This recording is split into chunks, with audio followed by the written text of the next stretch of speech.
I'm Richard and welcome to ZP Productions. Over the weekends, I brought the X-H2S, which was just launched last week overseas. So I went to Malaysia, visited my friend's studio at Studio 14S. You can see some of the behind the scenes of the studio itself. Very nice team studio. And I did a few photo shoots with my friends who are locals. So I collaborated with them and we did some cosplay shoots here, as you can see the photos. So I did a total of 11 photo shoots here, and they were in two different conditions. One of them was a mixed lighting condition, which means the ambient was littered according to the theme itself, while the foreground or the subject was littered by me. That is one of the conditions, and it's actually the most common one. The other one was this particular white setting here. This setting was artificially littered by flash. So in this setting itself, if there's any out of focus shot, it is because of focus. It is not because the subject moved, because everything is littered by flash. Now the setting is very bright, but I would prefer to use flash to light up everything, so I get a very nice lighting effect. Now that's really about it. I can see some of the photos here. I think I really enjoyed my time there. So let's talk about this X-H2S experience overseas as a portrait photographer doing portraiture. Firstly, I'll say as the handling of this camera is good. It is light, it is small, and I could easily use with one hand without much fatigue. Next, I'll say as the EVF is jutting out just enough, not too far, not too near, easy to keep, but my nose won't touch the panel. So it's not too far because, if it's too far out, it would have been troublesome to keep.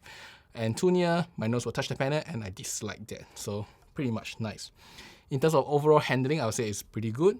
I would say as this top LCD to me had not much value. For the purpose of portraiture, I don't really look at this thing at all. I will just look through the EVF or the back screen. So the top panel here, as a portrait photographer, at least for me, I don't find much value. Now, there's only one quirk with this camera for handling, and that is the joystick. I'll talk about it in the autofocus section because the joystick is used to change autofocus points, and it is weird, that's what I would say. Now, next on is the battery life. The battery life of this camera wasn't that great. I'll just straight away say the battery life was pretty weak. It could only last like 3 photo shoots, about 2 hours plus, 200 over shots, and the battery will be down to 10% plus. So I would say as the battery life was pretty low to me compared to other cameras. Other cameras could have lasted longer. Other cameras could have lasted about 5 shoots, up to 5 shoots in fact with the Sony. And maybe with the Canons and the Z9s, you can last 6 shoots because the battery is so huge. But the battery on the X-H2S is small, so you probably need to bring a spare one if you're going to do a full long day shoot itself. 241 shots over about 2 to 3 hours. It's a little bit low in terms of battery life. Now, that being said, the battery life is low, but the charging speed is fast. So actually, I charged on the spot using USB-C, using a MacBook charger, and within an hour, it was in good health again. During the hour, I was eating lunch, so the battery was up again, and I had a good time continuing all the shoots for that particular day. The charging speed was really fast. I remember I never had low power after that anymore for the last 3 shoots for the day itself. So that is battery life. When it comes to shooting in mixed lighting condition, most importantly, IBIS must be good because in mixed lighting condition, you will probably shoot your camera at about 150 or 140 of a shutter at f1.4 so they can expose the ambient, then you'll put in a flash. Now, this is one of the nice perks about APS-C is because at 1.4, you get f2 depth. And when you're doing such thing, actually you need the f2 depth. Because indoor photo shoot, for portraiture, you don't really want f1.4 because you will have too little depth of field and you have one eye that is very sharp and the other eye that is very off focus. But f2 depth is just nice for such things. These were just one of the nice perks of APS-C for the purpose of indoor mixed lighting shooting. Because if you use full frame, you'll probably either jack the ISO up or reduce the aperture down and then apply more flash or lead it up brighter. So some of the nice perks of APS-C having more depth at the same aperture and the same shutter speed. Now, in those situations, I would say the IBIS is very good. 140, 150, 130 of a shutter. I get sharp looking shots. Of course, my foreground is littered by flash. So the person's face, the eye, everything is littered by flash. But the background itself don't look like it's off. It doesn't look like shake induced anything. So the IBIS system is working very nicely on this camera itself. Now, just to note that if I was using the Sony camera, there is always some quirk, when I fire off, the thing isn't just that sharp for some reason. Anything that is littered by artificial lighting, usually on the Sony camera, feels a bit blur. I would say you need shutter speed for the Sony cameras itself. So in terms of IBIS in real world shooting, like in mixed lighting situations, I think the X-H2S does the best, followed by the Canon, then the Sony and Nikons. That's my personal thought when I was using it. Now that is mixed lighting situation.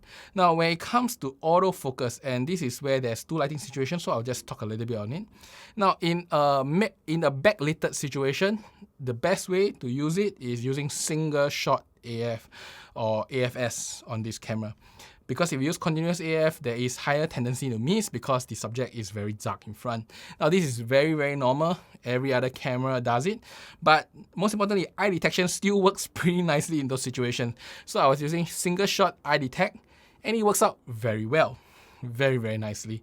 Even though it's like backlit and whatever, you know, the shot itself. Now when it comes to properly lit shots, however, then I'll say as continuous AF works very nicely, but there is a quirk. For some reason, I do not know what, it just misses one shot every 30 to 40. Means that occasionally, it will just be off focus for a shot. Now, if this was a f8, I can actually understand because f8 sometimes messes around with autofocus system, but it was a f2.8 and it still misses. With other brands, I don't really experience such thing. Maybe 1 in 100 shots, but for some reason, the X-H2S 1 in 30, 1 in 40 shots will be out of focus. In fact, let me show you one of the shots here that is out of focus, and I don't know why. Should not out of focus if you ask me, because eye detection point is on the eye, but it's just not in focus itself. Now that is for the oddity of the focus mechanism. Now, when it comes to the nice part, the eye detection itself works very nicely. Now, just note, I'm shooting cosplay. People are wearing costume and wigs that you normally don't wear. And sometimes their hairstyle is something that normally people won't have either. And they usually have hair very near the eye. The IAF on this system is good, very good. Unless it's the mask corrector. Every other one is usually on the eye perfectly, except for that 1 in 30 oddness. It is usually accurate, really accurate. And I have more confidence using the IAF system on this camera for the purpose of cosplay shoot than using on the Sony, because on the Sony, I have to tweak it a lot, check a lot of shots, because it always like to autofocus things like that strand of hair in front of the eye, that lash, whatever. The X-H2S do not exhibit that problem itself. So I'll put this on par with the Canon when it comes to eye detection and trying to maintain the focus on the iris itself.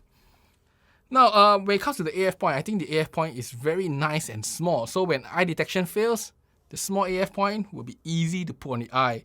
Now, this small little AF point is available also on Nikon camera, but only in single shot mode. Don't know why.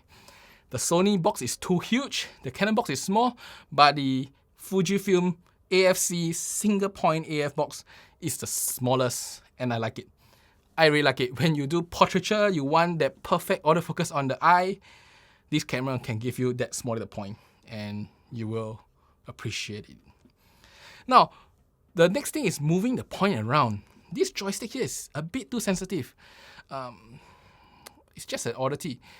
When you try to move 1 point, it moves 2 points. So I can show you in this short little video here, you know what I mean. It's really hard to move that 1 little point. You can see my finger jiggling trying to get to that point itself. It's quite irritating. So the joystick is a bit too sensitive. I don't know whether is there a way to fix it. I think this is a hardware thing. I hope that Fuji can just come away to make sure that it only moves when I click it, not halfway. And when I click it, it moves 1, not 3 points. So that's something to talk about.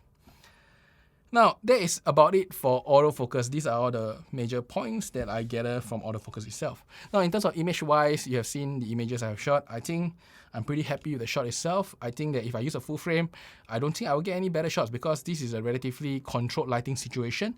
The exposure should be really as it is. There is very little change and post-processing of the exposure or lifting of shadows and stuff. So in such a controlled environment, the X-H2S image quality is what I expect it to be.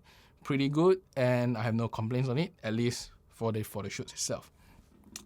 Overall, as a portrait photographer and doing mainly studio photo shoots in the past weekend, I enjoy using the camera, and my only biggest takeaway in terms of downside is the low battery life. the occasional out of focus shot, no idea why, and the part where selecting an AF point can be a little bit problematic. But for its pros, the IAF was really nice. It's quite on the eye, not so distracted by hairs and stuff. Its AF box is small enough, so if you want to put it on just the eye itself, it works out pretty well. IBIS was great, it works out really nicely, and in mixed lighting situation, it will definitely work out pretty good. Handling was nice, it's small, it's light, and it gets the job done. As such, for a portrait camera itself, I will say that I do enjoy using it more than the A1, and for very simple reasons that I stated earlier. The autofocus here is just a little bit more stable than even the A1 itself for the purpose of close-up portraiture. If you have seen my other videos, I complain a lot about A1, and that's because they are so sensitive to things in front of the camera. Anything that is like a strand of hair, it will just focus on the strand of hair. Why? Why not the iris? The X-H2S don't do such things. And the autofocus point on the A1 is a little bit too big. It's just hard to just pinpoint the iris itself compared to the X-H2S, which I can do it really easily. So overall, for a portrait camera, the X-H2S is fantastic. Now, in the end of the day, the only downside of this, major downside, is that it's APS-C. My friend over the weekend messaged me and said that he will sell his X-H2S away. And I can understand, because he said that he missed the bokeh depth of field problem. And also, when it comes to absolute dynamic range in real world, when you do extreme pushing outdoors especially, the X-H2S isn't just as good. I'll do more tests in the future for those things, but I can say that APS-C always lose out to full frame when it comes to overall shot dynamic range, usually about one stop of dynamic range at least. So if you're doing extreme recovery, APS-C normally has just a little bit more noise and just not as good in absolute shadow recovery itself. But you're looking at very extreme 5-stop recovery stuff. But that being said, for what I did over the weekend, I like it, and if you are doing the same thing, I think this camera is for you. That's about it for today. I hope you enjoyed this short later follow-up, X-H2S. If you have not seen my previous review, do click on the link up here. But if not, wait for my final review of the X-H2S. I'll talk more about autofocus, and I'll talk more about other stuff like really the absolute buffer depth and things like this. That's about it. I'll see you next time. Bye-bye.